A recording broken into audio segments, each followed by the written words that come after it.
All right, let's do this, if you all will allow me. We're going to make this short and simple, like I said.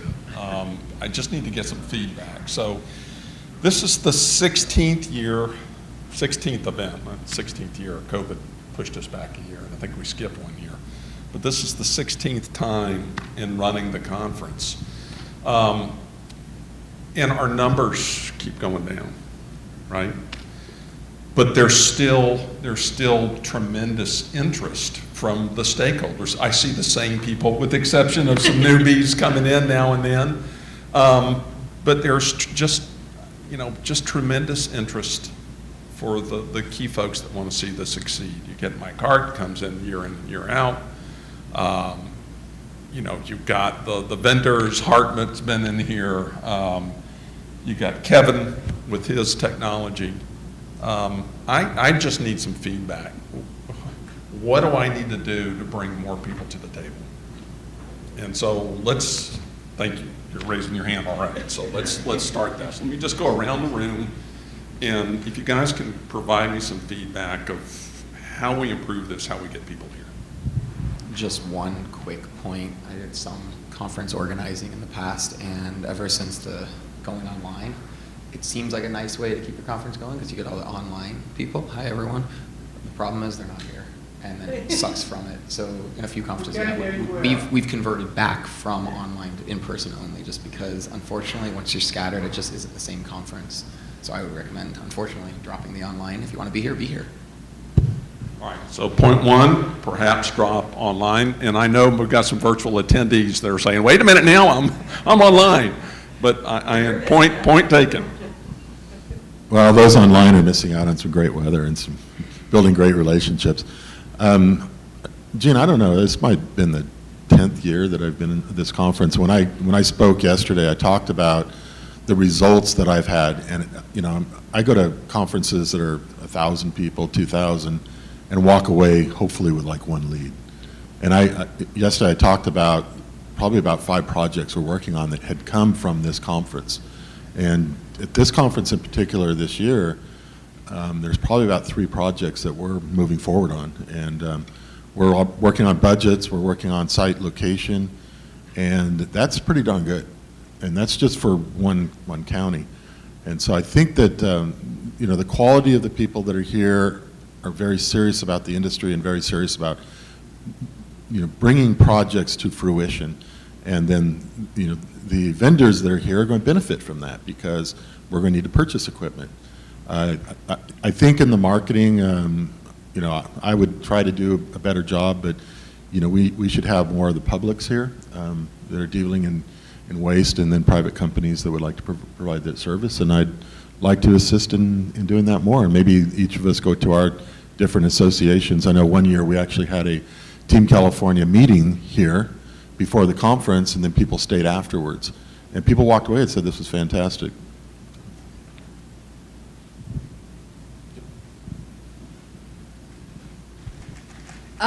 Not to take away from, because what I would suggest might take away from the quality of the candidates, but having more of a marketing to explain exactly what goes on in this conference and what they can expect coming out of it.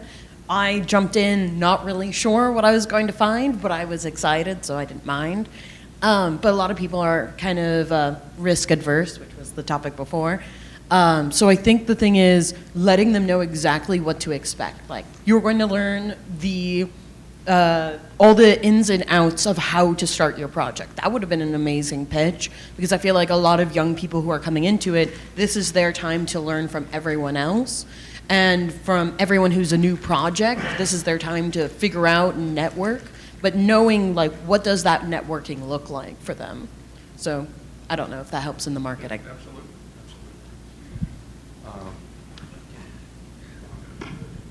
I just say that I think all of us should be tasked to bring in 5 or 6 members to this next year. That should be our that minimum 5 or 6 people. I know I got the next session after this, I got 6 people that I told, and they're coming here. And I think that's all of our duties. We're kind of ambassadors for this now, and I think we have to, it's incumbent on us, because there's nothing better than word of mouth. There's nothing better than saying, look, just like his right here, this is what it meant to me. I got some real business out of this. Because I've been to shows that anyway, you've been to the same ones, Dean. And it just, yeah, it's a cluster. It's like watching a dumpster fire, and you just can't even, and you get to be participating in the sessions here. That's the other thing. You get to really participate in some of those. You don't even go to the sessions. So I think really it's up to us to be ambassadors for you, and I think so anyway. So. Yeah, I think, this is not necessarily my first time. I deal with him all the time, so I can say, and I can say everything here. But, one of the things I always see in a conference is not necessarily the same people, but you have to reach out to other folks that may not even know that this exists. For example, we do have SWANA. The gentleman over there, I think he's gone. He spoke about SWANA, but the thing is, SWANA has many chapters. Yeah. And there's so many events that they have. For example, I think next week will be Georgia. About a month ago was Florida. Florida is one of the biggest. We call that the sunshine. And you have to find a way to get either you or somebody to be there to talk about what this organization does. And there's so much. I learned a lot. Majority of what I do may not necessarily be in the areas where I'm here, but there are a lot of folks, and particularly municipal governments, that have so many projects, and some of them don't know how to. And then what they do is they end up spending money with consultants who's going to latch out and call you guys to come and do the project. But if they come here, there are certain nuances that they will understand and know what to do and what not to do. And so those are type of things I'm looking at. And there's also another APWA. Most of you, if you are public works, APWA is very, very important in most of the municipal governments, not private sectors. So that's another area, big niche, huge. And then there's the national, the NWRA, something like that? Yeah. Yeah, the haulers. The haulers, you may not get much because some of the things you're dealing with here is a little bit different. But you can, a little bit of here, there, you build a niche. If your niche is closing, there are some things you may have to reopen or revisit. So I think you are doing the right thing. You're asking us, and we'll give you exactly how and what you may want to do. And other things you might want to do is, some of these things are videoed or put in website and stuff. You might want to, spread it out somewhere where people, as they are, if they are out there trying to look for certain things, boom, they will look Swix. With Swix, they may be able to see this conference took place. That starts generating people to start thinking, hey, maybe I need to attend this conference and I'll see what they are doing. There are many other things, but I know you're on the right track. I know, don't give up. This is very, very important. Those of us that come, we know what we pull out from it. Thank you.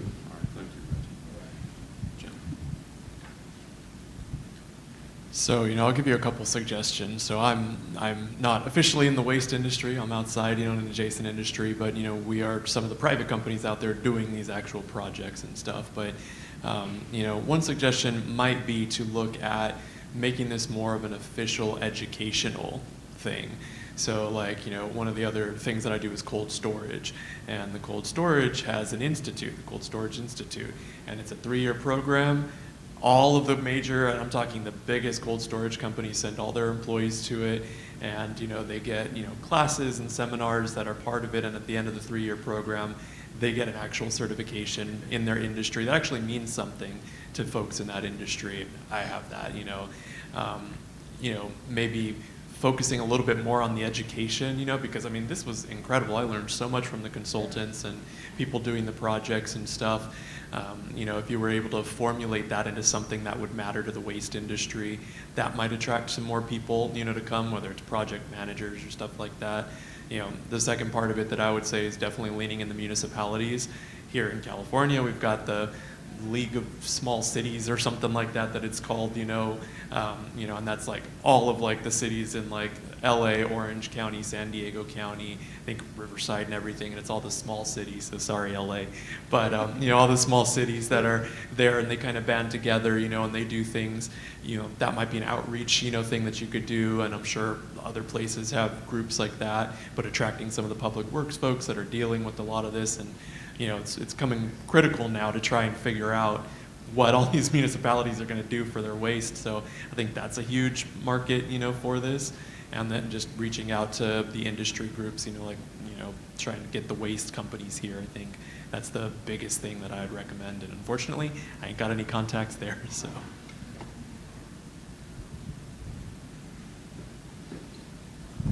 Thank you so much. Number one, I'd like to say this was a very, for me, coming from LA, it was very useful. Granted, yes, in years past, I hear that there are more people here, but it gave me a better face time with some of the people here to talk and see what exactly is it that they're going through. And, it looks as if they all have some of the same issues that we have here in LA County. Having said that, I also like to echo what everybody else said. I think education should be a big part of it. If there are any certification programs that can be as part of these conferences, that should go a long way. Also, as far as consolidating some of the meetings, there are a lot of meetings dealing with waste, municipal solid waste, from localities, on the state side or maybe regional. If some of that can be consolidated into one. For example, there's another meeting that I'm going in Long Beach next month. Solid Waste Management Association is holding that meeting as well. That should go a long way. And then lastly, just like the gentleman said, perhaps we can bring some of the main players into the conference. Waste haulers is very important. If we can go ahead and bring, some of the people from Sacramento here in California, talk about some of the hot topic issues, legislation. I know for us at LA County, SB 1383, that's a big item. SB 54 is a big item.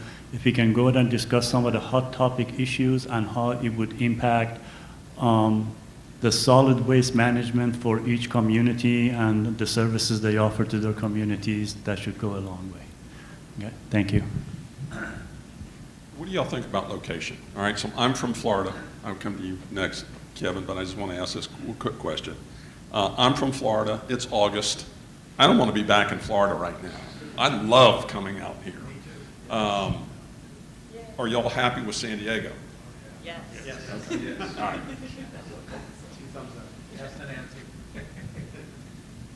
Thanks, Gene. Good question. So here's some thoughts. There can be some conference fatigue by Q3, and that's a real thing. So I've had 2 advanced chemical recycling conferences this year already. They're very, very big. Size does not equal quality, right? And I know that that's a huge, tough thing to negotiate when, for conference organizers, it's about size, and for the attendees, it's about quality, and those are not always go hand in hand, so there's that.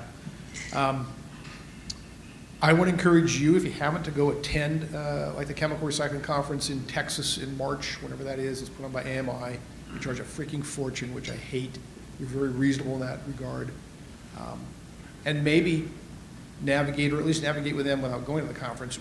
How do I fit? How do we all fit together? Is there a piece? Is there a niche here for this particular thing? I will tell you the speaker quality was very, very high. Myself notwithstanding, because I just did a little history lesson on stuff, which anybody could have done. But, so the speaker quality was high, numbers versus quality, how to do that. How can you have an enormous amount of content here that you've recorded. How can that be leveraged? Not necessarily monetized, but leveraged, right, via different channels. I'm not a social media guy, so I don't know those answers, but that's something that I think can be done. And I've seen this with, Alterra had a chemical recycling summit last year in Ohio in August or September. And they put it on, right? And there was some, Waste Management was there and a few oil companies were there. We got to see their equipment, which was interesting. But they had some upper echelon sort of Fortune 100 entities that are interested in chemical recycling, but they didn't give the greatest panels and talks. It's sort of just pro forma for them. Here's my thing, and here's my deck, and I just do this thing, and I fly out, and I move on. There's much more engagement here, I think, on a personal level. The content's great. How can you expand the message to grow the audience. That's just, I mean, that's tough. I would say that I love coming to San Diego, but the fatigue, and I come from Oregon, right? So it's anywhere else but Oregon is fine, except now, right? It's fine in Oregon. It's 85, 90 degrees, so I'm fine with that. But any other time of the year, I'm San Diego, yeah, giddy up. So I don't know, it's just random thoughts that I wrote down, but it wouldn't hurt, I think, for you to at least explore what others are doing. I know that the Chemical Recycling Conference 2 years ago or 3 years ago now, AMI put on, it was in Houston, and so it's a subset of the waste conversion technology, to be fair. It's very much plastic to pie oil. Yeah.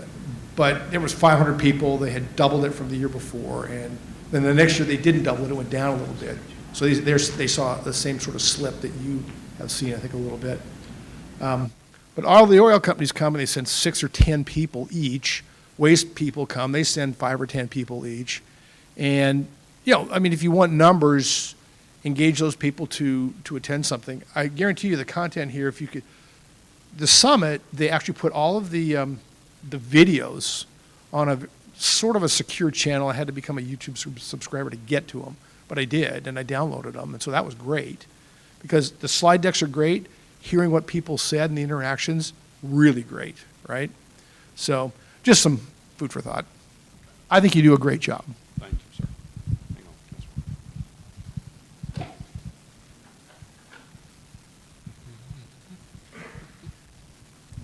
Thanks. Yeah, so I also work for LA County, and we've been coming to this conference for many, many years now.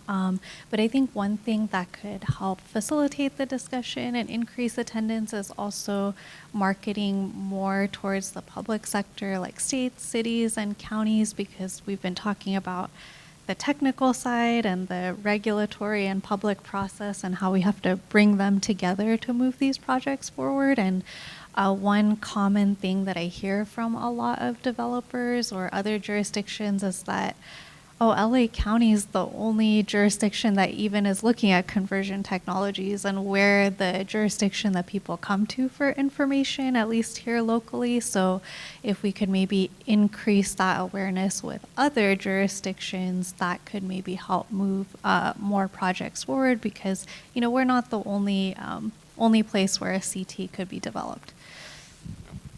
Good comment. On the public side, one of the issues, or one of the things that I've encountered in Florida and the Southeast, is a lot of the public sector has limited travel budgets. And some of our attendees that are online, they're here because they're in public sector, right? I've got a few private people, but the majority are public sector because they don't have the travel budgets. So there's got to be some type of balance of how I figure that out. Yeah. All right. That's good thought for me to take back. I can't commit to signing a contract right now. I'll play it out. I'm going to reach out to everybody. 16th year in running the event, it average cost out of my pocket $10,000 per event. That's not including my time or Dana's time.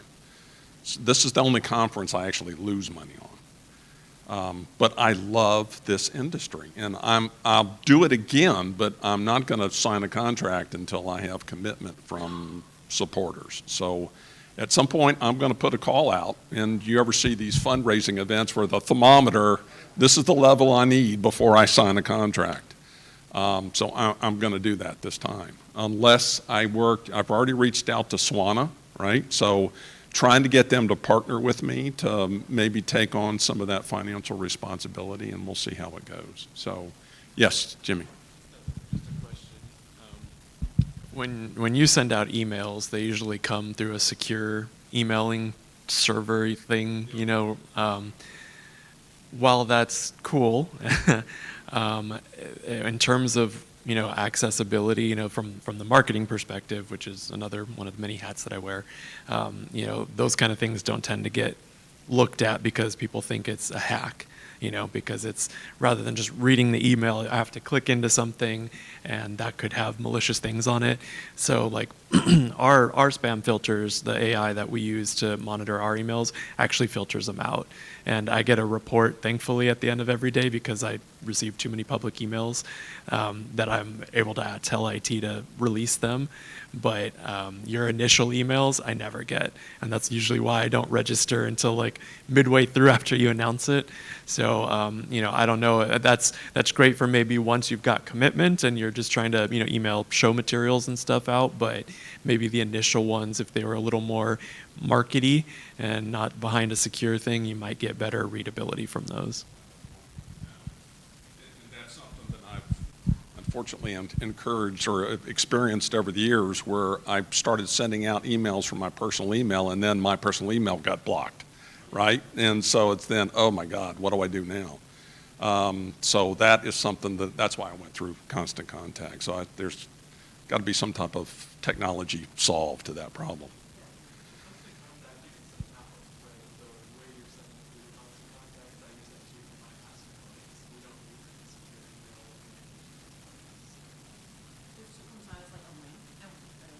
Yeah, because I'm not familiar with what you're talking about. No, and I have the exact same problem. So, and I have it with other clients too. So you're not alone in this. When it comes as a link and it drops it into our email and into our inbox, my security system goes, oh, someone's trying to send you a link. They're phishing for your information. And then immediately sends it to spam. If you unlock it and you say, hey, rather than send it as a secure thing where some human has to click on a link, send it as a readable into the inbox itself. Can you send me a screenshot of what you're talking about? Yeah. So I can see what you're saying, because I don't see that on mine, and even when I send my emails out, that comes directly to me. It comes as like an attachment. Yeah. On the email rather than the email itself. When I first got the email that was like that from you, I was like, is this someone pretending to be? Exactly. Because that's very common. They'll send something with no body in the Yeah. text, or no body in the email, and then it has an attachment. It says, Yeah. to read this email, click the attachment. But that's very common when people are trying to send you something that's malicious. All right, I have not seen that. I'm sure you all have gotten the emails, I'm so-and-so with the Waste Conversion Conference, would you like to buy my mailing list? Have you all seen that? The last one I saw had like attendance of 2,400 people, right? I used to get upset at that because they're sending them out to people, and then I thought, you know what, they're marketing for me. So, yep. Along similar lines, if you're going to send out an email kind of gauging interest, I'll commit today if you want me to. I mean, I love this conference.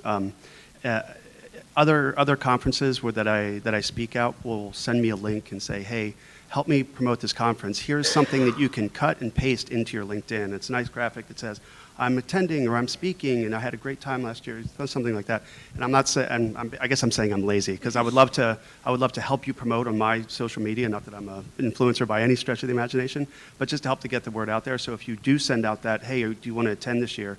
And if it's easy for you guys to do, to put just a pre-made link that says, I'm planning on attending this conference, and here's what's in it, and here's all the great stuff I get out of it. I'm happy to cut and paste that as many times as I can. Feedback from us too, that you can quote out and say, this is what attendees said from past shows. Yeah. This is for the marketing side, and not for us, obviously, we know what we're getting. That's why I recorded this session.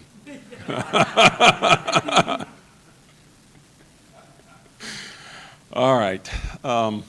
I'm not going to belabor the point. I want everybody to get on the road if you're going home. So it is 11 o'clock, 5 till. So thank you very much for your attendance. I've already done the proceedings, wrapping up the video recordings, so I'll try to get those uploaded and get them out to everybody. To your point, all the videos are on our YouTube channel, so that will go out to everybody, okay? Thank you very much, and hopefully we'll see you next year.